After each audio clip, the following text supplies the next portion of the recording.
Masyadong rough terrain itong dinadaanan natin. Ano, bako-bako. Ayan o. Ito yung dinadaanan natin.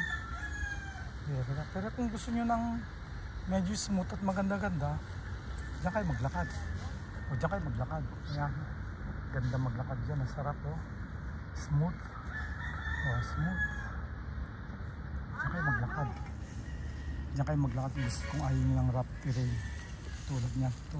Lalakaran natin. Diba? Galing ako sa brisk walking activity ko eh.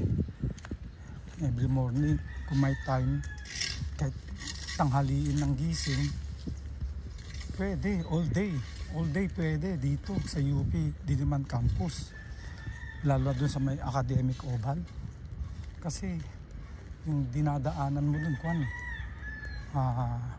covered by a canopy of rainforestry. Ayan.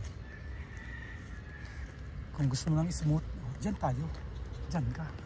Dyan ka maglakad. Smooth, diba? Smooth dyan. Hindi matatagtag yung tuhod mo. So, ganda, no? Okay. Bye-bye. At tayo'y uuwi na sa bahay.